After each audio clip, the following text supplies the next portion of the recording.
எல்லா தமிழ் மக்களுக்கும் என்னுடைய வணக்கம். இன்னைக்கு நான் உங்களுக்காக ரொம்ப ஸ்பெஷலாக இருக்கிற ஒரு கறியோட ரெசிபி தான் ரெடி பண்ணியிருக்கு.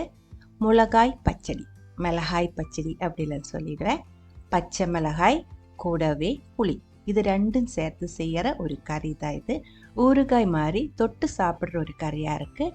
அதே மாதிரி ரொம்ப நாள் கெடாமையும் வைக்கலாம். இஞ்சி புளி மாதிரி இருக்கும், பார்க்கறதுக்கும் டேஸ்ட்டும் அதே மாதிரி இருக்கும். ஆனால் நம்ம இதில் இஞ்சி எதுவுமே சேர்க்கறதில்ல. ரொம்ப ஹெல்த்தியாக இருக்குது, டேஸ்டியாக இருக்குது. எப்படி செய்யலான்னு பார்த்துட்டு வரலாம். அதுக்காக 100 கிராம் அளவுக்கு புளி நம்ம முதல்ல ஊற வச்சுக்கலாம். 100 கிராம் புளிக்கு 3 கப் அளவு தண்ணியில் தான் நம்ம புளித்தண்ணி ரெடி பண்ணி எடுக்கணும். 1 கப்பு அப்ராக்சிமேட்டாக 1/4 லிட்டர் அளவுக்கு இருக்கும். 3/4 லிட்டர் தண்ணியில் தான் நம்ம இந்த புளித்தண்ணி ரெடி பண்ணி எடுக்கணும். முதல்ல 2 கப் அளவு தண்ணி ஊற்றி இது ஊற வச்சிருக்கு.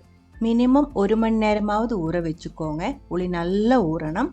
அதுக்கப்புறம் கை வச்சு இதே மாதிரி நல்லா பிசைஞ்சு அதில் இருக்கிற ஜூஸு ஃபுல்லாக நம்ம அரிச்சு எடுக்கணும். அரிச்சு ஊற்றிக்கோங்க. அப்போ தான் புளியில் இருக்கிற எந்த பீஸுமே இந்த தண்ணியில் நமக்கு கலராமல் கிடச்சிடும். கையிலெல்லாம் வச்சு அரிச்சு ஊற்றும் போது சின்ன சின்ன பீஸு அதெல்லாம் விழுந்துடும். அது நம்ம கறிக்கு நல்லா இருக்காது. அதனால இதே மாதிரி அரிச்சு எடுத்துக்கோங்க.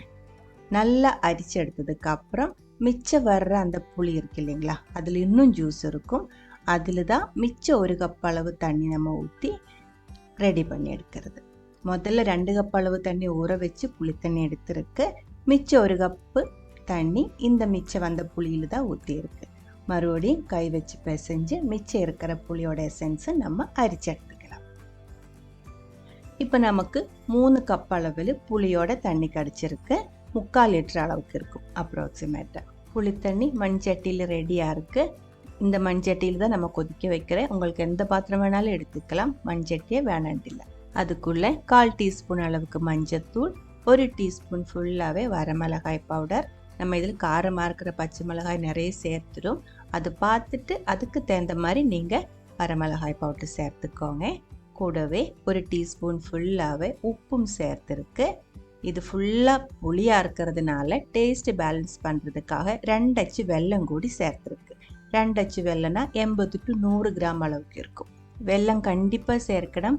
அப்போ தான் டேஸ்ட்டு கரெக்டாக பேலன்ஸ் ஆகும். இல்லாத புளிப்பு ரொம்ப அதிகமாக இருக்கும், சாப்பிட்றது கஷ்டமாக இருக்கும். நல்லா கலக்கி எடுத்து வச்சிருக்கு. இது கொதிக்க வைக்கிறதுக்கு முன்னாடி 2 இன்க்ரீடியன்ஸ் கூட நம்ம ரெடி பண்ணி எடுக்கிறோம். முதல்ல பச்சை மிளகாய், காரமாக இருக்கிற பச்சை மிளகாய் 15 பச்சை மிளகாய் எடுத்துருக்கு. அப்ராக்சிமேட்டாக 100 கிராம் பார்த்து எடுத்துக்கோங்க. காரமாக இருக்கிறதா டேஸ்ட்டாக இருக்கும். நல்ல புளிப்புக்கு காரம் சேரும்போது நல்லாயிருக்கும். பச்சை மிளகாய் இதே மாதிரி கட் பண்ணிக்கோங்க. 2 பீஸாக கட் பண்ணி எடுக்கக்கூடாது. நடுவில் மட்டும் இதே மாதிரி ஓப்பன் பண்ணி விட்டுக்கோங்க. நம்ம இதுக்கப்புறம் எண்ணெயில் கொஞ்சம் வதக்கி எடுத்துவேன். அப்போ இது வெடிக்காமல் இருக்கும். அது மட்டும் இல்லை, புளித்தண்ணிக்குள்ளே போடும்போது உள்ளே அதோட டேஸ்ட் புளி இறங்கிறதுக்கும் இந்த மாதிரி கட் பண்ணுறது ஈஸியாக இருக்கும். எல்லா பச்சை மிளகாயுமே இதே மாதிரி கட் பண்ணி எடுத்து வச்சுருக்கு. அடுத்தது நம்ம இது வறுத்தெடுத்துக்கலாம். நல்லெண்ணெய் தான் ஊற்றுறேன். 2 to 3 டேபிள் ஸ்பூன் அளவுக்கு நல்லெண்ணெய் ஊற்றியிருக்கு. எண்ணெய் நல்லா சூடானதுக்கப்புறம் பச்சை மிளகாய் அதுக்குள்ளே போட்டு வறுத்துக்கோங்க. இந்த மாதிரி வறுக்கும்போது இந்த மிளகாய் சாப்பிட்றதுக்கு நல்ல டேஸ்ட்டாக இருக்கும். அதே மாதிரி காரமும் கொஞ்சம் கம்மியாக இருக்கும். வறுக்கிறதுக்கு நல்லெண்ணெய் உங்களுக்கு பிடிக்கல அப்படின்னா தேங்காய் எண்ணெய் எடுத்துக்கலாம். தேங்காய் எண்ணெயில் வறுக்கும்போது ரொம்ப நாள் கெடாமல் வைக்க முடியறதில்ல. நல்லெண்ணெயில் செய்யும்போது தான் ரொம்ப நாள் கெடாமல் இருக்கிறது.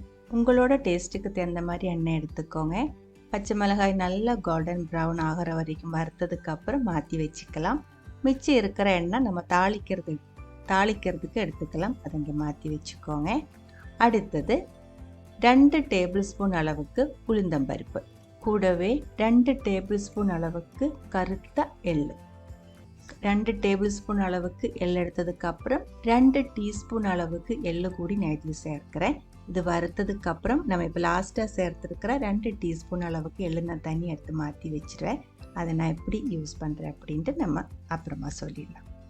நல்லா கழுகுனதுக்கு அப்புறம் தான் நான் உளுந்தம்பருப்பு வறுத்தெடுத்துருக்கு. நம்ம இப்படியே நம்ம கறியில் சேர்க்கறதுனால கழுகி எடுத்ததுக்கப்புறம் இதே மாதிரி கோல்டன் கலர் ஆகிற வரைக்கும் வறுத்துக்கோங்க. அதுக்கப்புறம் எள்ளு அதே மாதிரி நல்லா கழுகி சூடாக இருக்கிற சட்டிக்குள்ளே போட்டு நல்லா வறுத்துக்கோங்க. எள்ளு கழுகி எள்ளா இருந்தாலும் உளுந்தா இருந்தாலும் கழுகி உடனே வறுத்துக்கோங்க. ஊறுறதுக்கான டைம் கொடுக்கக்கூடாது. எள்ளு கொஞ்ச நேரத்துக்குள்ளே ட்ரை ஆகி இதே மாதிரி வெடிக்க ஆரம்பிச்சிடும். அந்த டைமில் தீ ஆஃப் பண்ணி எடுத்துக்கலாம். இதுக்குள்ளே நம்ம அதிகமாக சேர்த்துருக்கிற 2 டீஸ்பூன் எள்ளு தனி ஒரு பாத்திரத்தில் மாற்றி வைக்கிறேன். இது நம்ம லாஸ்ட்டாக சேர்க்க வேண்டியதாக அதை மாற்றி வச்சுக்கலாம். மிச்சம் 2 டேபிள் ஸ்பூன் அளவுக்கு எள்ளு, 2 டேபிள் ஸ்பூன் அளவுக்கு உளுந்தம்பருப்பு நல்லா ஆறுனதுக்கப்புறம் மிக்சி ஜாருக்குள்ளே போட்டு இதே மாதிரி நல்லா ஃபைன் பவுடராக பண்ணி எடுத்துக்கோங்க. நல்லா பவுடர் பண்ணி எடுக்கணும். அதுக்கப்புறம் இதில் 2 இன்க்ரீடியன்ஸ் கூட நம்ம சேர்க்க வேண்டியது இருக்குது. 2 டீஸ்பூன் அளவுக்கு கடுகு, பச்சை கடுகு தான் வறுக்கலை. 1/4 டீஸ்பூன் அளவுக்கு வெந்தய பவுடர் அதுவும் சேர்த்து இதே மாதிரி பவுடர் பண்ணிக்கோங்க. பாருங்கள், கடுகு பச்சையாக இருக்கிறதுனால ரொம்ப பவுடர் ஆகலை, சின்ன சின்ன தறி அதில் இருக்குது. இந்த மாதிரி தான் எடுக்கணும். இன்க்ரீடியன்ஸ் ரெண்டுமே ரெடியாக இருக்குது, மாற்றி வச்சுருக்கு. அடுத்தது முதல்ல நம்ம ரெடி பண்ணி எடுத்து வச்சுருக்கிற புளித்தண்ணி கொதிக்க விட்டுக்கோங்க. இது நல்லா கொதித்து வற்றணும். அது வரைக்கும் நம்ம இது கொதிக்க விடணும். இப்போ இது பார்த்தா தண்ணி மாதிரி தான் இருக்குது. கொஞ்ச நேரத்துக்குள்ளே இது கட்டியாக ஆரம்பிச்சிடும். இப்போ பாருங்கள், தண்ணி மாதிரி தான் இருக்குது. கொதிச்சதுக்கப்புறம் செக் பண்ணுங்கள். உப்பு கரெக்ட் இல்லை அப்படின்னா புளிக்கு தேர்ந்த மாதிரி உப்பு போட்டுக்கோங்க. மறுபடியும் மீடியம் ஃப்ளேமிலே கொதிக்க விட்டுக்கோங்க. கொஞ்ச நேரத்துக்குள்ளே இது கொதித்து கொஞ்சம் வற்றி இதே மாதிரி கொஞ்சம் திக்காய் வர ஆரம்பிச்சிடும். அந்த தண்ணி மாதிரி இருக்கிறது போய் இதே மாதிரி லைட்டாக கொஞ்சம் திக்காக ஆரம்பிக்கும் போது நம்ம வறுத்தெடுத்து வச்சிருக்கிற பச்சை மிளகாய் இதுக்குள்ளே முதல்ல சேர்த்துக்கலாம். 15 பச்சை மிளகாய் இருக்குது. காரமாக இருக்கிற மிளகாய் தான். நல்லெண்ணெயில் வதக்கி எடுத்தது இதுக்குள்ளே சேர்த்து நல்லா கலக்கி விட்டு கொதிக்க விட்டுக்கோங்க. இந்த பச்சை மிளகாய் போட்டதுக்கு அப்புறம்தான் நம்ம தண்ணி கொதித்து வற்றி வரணும். மூடி வச்சுக்கோங்க. மூடி வைக்கும்போது தீ கம்மி பண்ணி வச்சுட்டு மூடி வச்சுக்கோங்க. கொஞ்ச நேரத்துக்குள்ளே இது நல்லா கொதித்து அந்த புளி அது ஃபுல்லாக அந்த பச்சை மிளகாயில் அப்சர்ப் ஆகி இதே மாதிரி நல்லா கட்டியாக வந்துடும். இந்த அளவுக்கு திக்கான போதும் நம்ம பவுடர் பண்ணி எடுத்து வச்சு இதில் சேர்க்க வேண்டியதா. இதுக்கு மேலே கட்டி ஆயிடுச்சு அப்படின்னா நம்ம பவுடரும் சேர்க்கும்போது ரொம்ப கட்டியாகி போயிடும். அது பார்த்துட்டு கரெக்டான டைமில் பவுடர் சேர்த்துக்கோங்க. நீங்கள் கொஞ்சம் அதிகமாக வற்றி போயிடுச்சு, பவுடர் சேர்க்கும்போது ரொம்ப கட்டியாகி போயிருக்கு அப்படின்னா கொஞ்சம் சுடு தண்ணி ஊற்றி டைலூட் பண்ணி கூட எடுத்துக்கலாம். சுடு தண்ணி கொஞ்சம் பக்கத்தில் ரெடி பண்ணி வச்சுக்கோங்க முதல்லலாம் செய்யும்போது. பாருங்கள், பவுடரும் சேர்த்ததுக்கப்புறம் நல்லா மிக்ஸ் பண்ணி 2 நிமிஷம் லோ ஃப்ளேமில் கொதிக்க விட்டுக்கோங்க. இதோட கலர் பாருங்கள், இந்த மாதிரி நல்ல சில்கி ஷேடு மாதிரி தான் இருக்கும். கரெக்டான அளவுக்கு திக்காக இருக்குது. இந்த டைமில் நம்ம 2 டீஸ்பூன் அளவுக்கு வறுத்து எடுத்து வச்ச எள்ளு மாற்றி வச்சுருந்தேன், அது இதுக்குள்ளே சேர்த்துக்கலாம். இதில் நமக்கு பவுடர்லாம் ஃபைன் பவுடராக சேர்த்துருக்கிறதுனால சாப்பிடும்போது இடையில கொஞ்சம் க்ரன்ச்சியாக கிடைக்கிறதுக்கு எதுவுமே இல்லை. அதனால தான் 2 டீஸ்பூன் அளவுக்கு வறுத்த எள்ளு மாற்றி வச்சுருந்தேன், அது இந்த டைமில் நம்ம எடுத்து சேர்த்துக்கலாம். வேணால் மட்டும் இந்த மாதிரி செஞ்சால் போதும். இது உங்களுக்கு பிடிக்கல அப்படின்னா இந்த ஒரு ஸ்டெப்பு நீங்கள் செய்ய வேண்டியதில்லை. 2 டீஸ்பூன் அளவுக்கு கடுகில்லை எள்ளு அதிகமாக சேர்க்க வேண்டியதில்லை. பாருங்கள், நான் தீ ஆஃப் பண்ணிட்டேன். அடுத்தது நம்ம இது தாளிக்கணும். தாளிக்கிறதுக்கு நம்ம முன்னாடியே கொஞ்சம் நல்லெண்ணெய், மிளகு வறுத்த எண்ணெய் மிச்சம் இருந்துச்சு, அதில் 1 டீஸ்பூன் அளவுக்கு கடுகு வெடிச்சதுக்கு அப்புறம் 2-3 வரமிளகாய், கொஞ்சம் கருவேப்பிலை நல்லா வறுத்து மிளகாய் பச்சடி கூட சேர்த்து நல்லா மிக்ஸ் பண்ணிக்கோங்க. எல்லாருமே இதே மெத்தடில் ஃபாலோ பண்ணுறது கிடையாது. சில இடத்துல வித்தியாசமாக இருக்கும். இங்கே நம்ம வீட்டில் நாங்கள் ஃபாலோ பண்ணுற டேஸ்டியாக இருக்கிற ஒரு மெத்தட் தான் நான் உங்களுக்கு கூட ஷேர் பண்ணியிருக்கு. சில பேர் கடுகு சேர்க்கறது இல்லை, அதே மாதிரி சில பேர் வெந்தய பவுடர் சேர்க்கறது இல்லை.